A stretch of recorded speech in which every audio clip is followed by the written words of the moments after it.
தந்தை, மைந்தன், தூய ஆவியின் திருப்பெயராலே ஆமேன். கிறிஸ்துவுக்குள் அன்பானவர்களே, இந்த காணொளி வாயிலாக உங்கள் மத்தியில் இணைந்திருப்பது மிகுந்த மகிழ்ச்சி அளிக்கிறது. இந்த அருமை வாய்ப்பினை எனக்கு ஏற்படுத்தி கொடுத்த தமிழ் சுவிசேஷ லுத்திரன் திருச்சபையின் இளைஞர் இயக்க பொதுச் செயலாளர் மறை திரு ஜோஸ்வா நிமலன் ஐயா அவர்களுக்கு என்னுடைய நன்றிகளை ஏறெடுத்துக் கொள்கிறேன். கிறிஸ்துவுக்குள் அன்பானவர்களே, இந்த அருமையான நாளிலும் நாம் தானிக்கும்படியாக தெரிந்து கொள்ளப்பட்ட வேத பகுதி அது ஏசாயாவின் புஸ்தகம் 53ஆம் அதிகாரம் 5ஆம் வசனம். ஏசாயா 53ஆம் அதிகாரம் 5ஆம் வசனம்.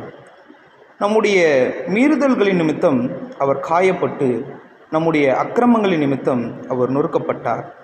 நமக்கு சமாதானத்தை உண்டு பண்ணும் ஆக்கினை அவர் மேல் வந்தது, அவருடைய தழும்புகளால் குணமாகிறோம் என்பதை. தலைகளை தாழ்த்தி ஆண்டவரை நோக்கி ஜெபம் செய்வோம். பரிசுத்தமும் நீதியும் நிறைந்த எங்கள் அன்பின் கர்த்தாவே, இந்த அருமையான நேரத்திற்காக நன்றி செலுத்துகிறோம். கர்த்தாவே, இந்த தியான வேளையும் ஆண்டவரே உம்முடைய கரத்தில் ஒப்படைக்கிறோம். நீர் வழிநடத்தும், பலப்படுத்தும், ஆசீர்வதியும். எந்த காரணத்திற்காக இங்கு நாங்கள் அழைக்கப்பட்டோமோ அந்த நோக்கத்தை நாங்கள் புரிந்து கொள்ள நீரே பலப்படுத்தும். மீட்பெரும் இரட்சகருமாக இயேசு கிறிஸ்துவின் நாமத்தில் ஜெபிக்கிறோம் நல்ல பிதாவே, ஆமென்.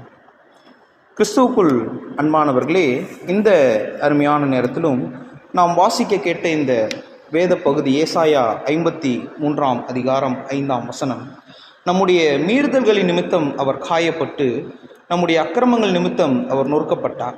நமக்கு சமாதானத்தை உண்டு பண்ணும் ஆக்கினை அவர் மேல் வந்தது, அவருடைய தழும்புகளால் நாம் குணமாகிறோம். இந்த வசனத்தினுடைய அடிப்படை நமக்கு எதை கற்றுக் கொடுக்கிறது என்று நாம் பார்த்தோமே ஆனால், மனிதனை குணமாக்கும் கிறிஸ்துவின் காயம் என்று நமக்கு இந்த வேத பகுதி தெளிவாக காட்டுகிறது. அப்போது மனிதனை குணமாக்கும் இந்த கிறிஸ்துவின் காயம். இப்போது மனிதன் எப்படிப்பட்ட ஒரு வாழ்வை வாழ வேண்டும், கிறிஸ்து எதற்காக காயப்பட்டார் என்பதை குறித்து நாம் இந்த நேரத்திலும் சிந்திக்க இருக்கிறோம். அப்பொழுது நாம் யோசித்து பார்த்தோமே ஆனால், இந்த வேத பகுதி எதை குறித்து நமக்கு வெளிப்படுத்துகிறது என்று நாம் சிந்தித்து பார்த்தோமே ஆனால், ஆண்டவர் இங்கு ஒரு புது விதமான ஒரு புரட்சியை செய்கிறார். அந்த புரட்சி எப்படிப்பட்ட புரட்சியாக இருக்கிறது என்று நாம் சிந்தித்து பார்த்தோமே ஆனால், அது வன்முறை நிறைந்ததாகவோ அல்லது நமக்கு புரட்சி என்று நாம் கேட்டாலே அந்த கிளர்ச்சியாளர்கள் சத்தம் கோஷம் அதை போல் அல்லாமல் ஒரு புதுவிதமான ஒரு புரட்சியை ஆண்டவர் உண்டு பண்ணுகிறார். அது எப்படிப்பட்ட புரட்சி என்று நாம் பார்த்தோமே ஆனால், அது அன்பின் புரட்சியாக இருக்கிறது. ஆண்டவர் அன்பை கொண்டு அனைத்தையும் ஆளுகிறார். ஆண்டவர் அன்பை கொண்டு அனைத்தையும் ஆளுகிறவராய் இருக்கிறார். அப்போ இந்த வேத பகுதி நமக்கு கற்றுக் கொடுக்கிற காரியம் என்னவென்று நாம் பார்த்தோமே ஆனால், இந்த தபசு நாட்கள் எதற்கான காலம் என்று நாம் சிந்தித்து பார்த்தோமே ஆனால், நம்மை நாமே சோதித்து பார்க்கிற ஒரு காலமாக இருக்கிறது. ஆண்டவர் நம் வாழ்வில் எத்தனை காரியங்களை நமக்காக செய்திருக்கிறார். அந்த காரியங்களை நாம் பெற்றுக்கொள்கிறோம். ஆனால் ஆண்டவருக்கு உகந்தவர்களாக நாம் வாழ்கிறோமா இல்லையா, ஆண்டவருக்கு பிரியமான காரியங்களை நாம் செய்கிறோமா இல்லையா என்பதை குறித்து நாம் சிந்தித்து பார்க்க இந்த நாளிலும் அழைக்கப்பட்டிருக்கிறோம். அப்போ இந்த தபசு காலம் என்பது நம்மை நாமே சோதித்து பார்க்கும் ஒரு காலமாக இருக்கிறது. கிறிஸ்துவின் காயம் நமக்கு எதை வெளிப்படுத்துகிறது? கிறிஸ்துவின் காயம் நமக்கு எதை வெளிப்படுத்துகிறது? ஒரு 3 காரியங்களை குறித்து சுருக்கமாக நாம் தியானிப்போம். முதலாவதாக, கிறிஸ்துவின் காயம் மனிதனின் பாவத்தை வெளிப்படுத்துகிறது. கிறிஸ்துவின் காயம் மனிதனின் பாவத்தை வெளிப்படுத்துகிறது. அப்போது இந்த கிறிஸ்துவின் காயத்தை குறித்து நாம் யோசித்து பார்த்தோமேயானால், ஆண்டவர் எதற்காக காயப்பட்டார்? எதற்காக ஆண்டவர் அவ்வளவு கஷ்டங்களையும் தாங்கிக் கொண்டார்? எதை உருவாக்குவதற்காக ஆண்டவர் இவ்வளவு பாடுபட்டார் என்று நாம் சிந்தித்து பார்த்தோமேயானால், மனிதன் தன்னுடைய பாவத்தை உணர்ந்து புது வாழ்வில் அவன் பிரவேசிக்க வேண்டும், புதிய வாழ்க்கைக்குள் அவன் போக வேண்டும் என்பதற்காக ஆண்டவர் காயங்களை ஏற்றுக்கொண்டார். அப்போது கிறிஸ்துவின் காயம் மனிதனின் பாவத்தை வெளிப்படுத்துகிறது. ரோமர் அழகாக எழுதுகிறார். ரோமர் 3:23 எல்லோரும் பாவம் செய்து தேவ மகிமையற்றவர்களாகி. அப்போது இந்த பாவம் எப்படிப்பட்ட ஒரு சூழலாக இருக்கிறது என்று நாம் பார்த்தோமேயானால், பாவம் நம் வாழ்க்கையில் என்ன செய்கிறது என்று நாம் பார்த்தோமேயானால், கிறிஸ்துவையும் நம்மையும் பிரிக்கிறதாக இருக்கிறது. ஆண்டவருடன் நாம் சேர்ந்து வாழ வேண்டும் என்கிற அந்த எண்ணத்தை உடைக்கிறதாக இருக்கிறது. அப்போ இந்த பாவத்தை வெளிப்படுத்துவதற்காக ஆண்டவர் நமக்கு காயப்படுகிறார். நமக்காக ஆண்டவர் காயப்படுகிறவராய் இருக்கிறார். அதே போல பவுல் ரோமருக்கு எழுதின 6:23 கூறுகிறது, பாவத்தின் சம்பளம் மரணம், பாவத்தின் சம்பளம் மரணம், தேவனுடைய கிருபை வரமோ நம்முடைய கர்த்தராகிய இயேசு கிறிஸ்துவினால் உண்டான நித்திய ஜீவன்.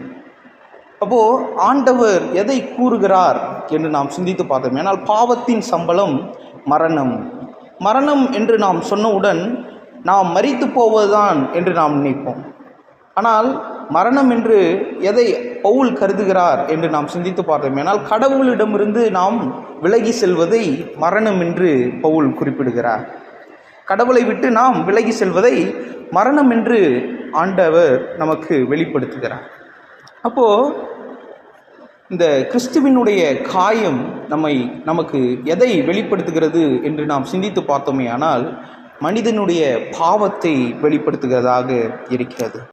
இரண்டாவதாக நாம் பார்த்தோமே ஆனால் கிறிஸ்துவின் காயம் நமக்கு எதை வெளிப்படுத்துகிறது என்று நாம் பார்த்தோமே ஆனால் மனம் திரும்புதலை வெளிப்படுத்துகிறது.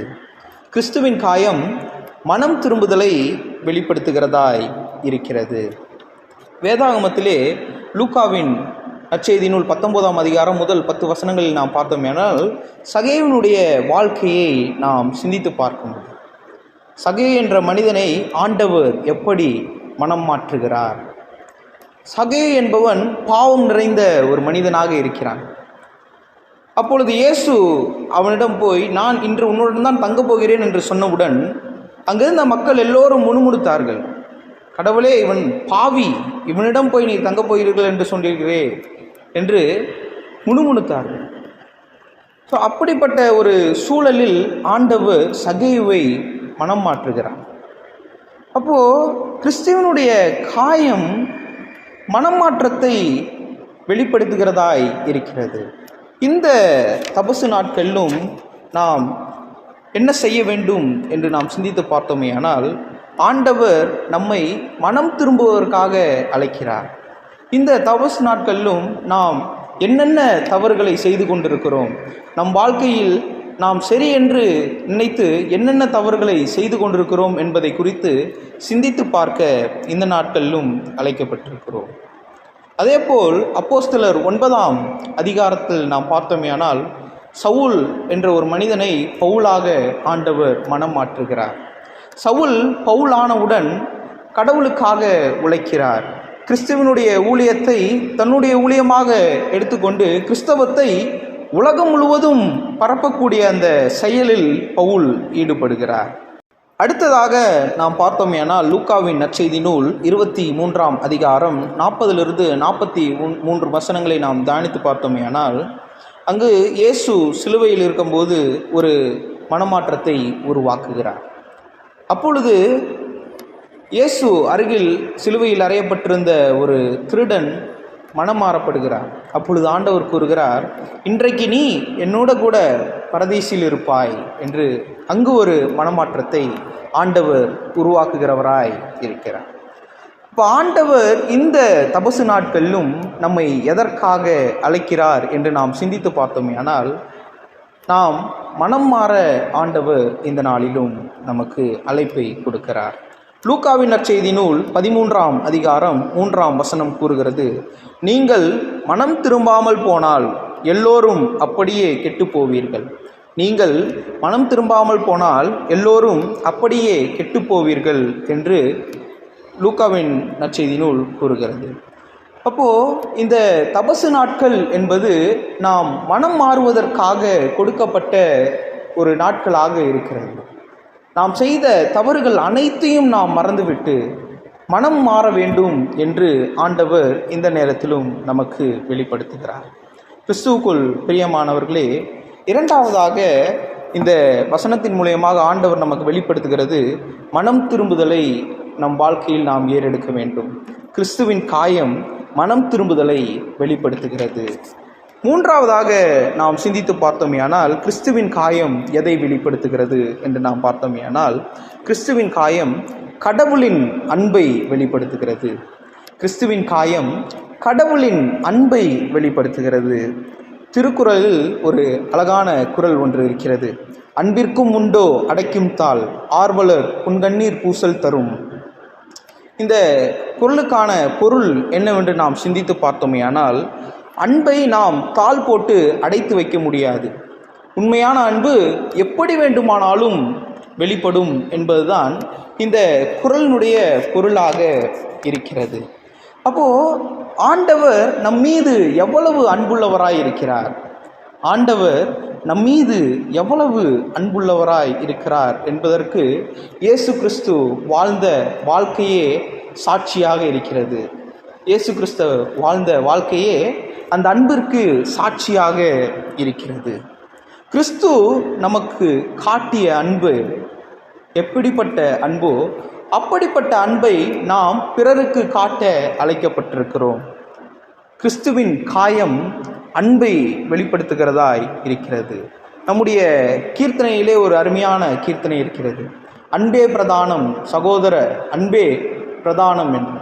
அதே போல கலாத்தியரில் நமக்கு ஆவியின் கனி 9 கொடுக்கப்பட்டிருக்கிறது என்று அந்த கலாத்தியர் புஸ்தகத்தில் எழுதியிருக்கிறது. அப்படி அந்த கலாத்தியர் புஸ்தகத்தில் எழுதினதுக்கு பிறகு அதில் அன்பே பிரதானமானது என்று பவுல் குறிப்பிட்டிருக்கிறார். அப்போது கிறிஸ்தவ வாழ்க்கை என்பது எப்படிப்பட்ட ஒரு வாழ்க்கையாக இருக்க வேண்டும் என்று நாம் சிந்தித்து பார்த்தோமே ஆனால், அன்பு நிறைந்த ஒரு வாழ்க்கையாக இருக்க வேண்டும். அன்பு நிறைந்த ஒரு வாழ்க்கையாக இருக்க வேண்டும். இயேசு கிறிஸ்து எப்படி அன்பை கொடுக்கிறவராக இருந்தாரோ, இயேசு கிறிஸ்துவை விசுவாசிக்கும் நாம் அன்பை கொடுக்கிறவர்களாக வாழ வேண்டும். கிறிஸ்துவுக்குள் அன்பானவர்களே, இந்த ஏசாயாவின் புஸ்தகம் 53ஆம் அதிகாரம் 5ஆம் வசனம் நமக்கு கற்றுக் கொடுக்கும் காரியம், முதலாவது கிறிஸ்துவின் காயம் மனிதனின் பாவத்தை வெளிப்படுத்துகிறது. இரண்டாவது கிறிஸ்துவின் காயம் மனம் திரும்புதலை வெளிப்படுத்துகிறது. மூன்றாவதாக கிறிஸ்துவின் காயம் கடவுளின் அன்பை வெளிப்படுத்துகிறது. ஆண்டவர் தாமே இந்த திருவார்த்தைகளோடு இருந்து நம் அனைவரையும் ஆசீர்வதித்து வழிநடத்தி காப்பாராக. ஆமேன்.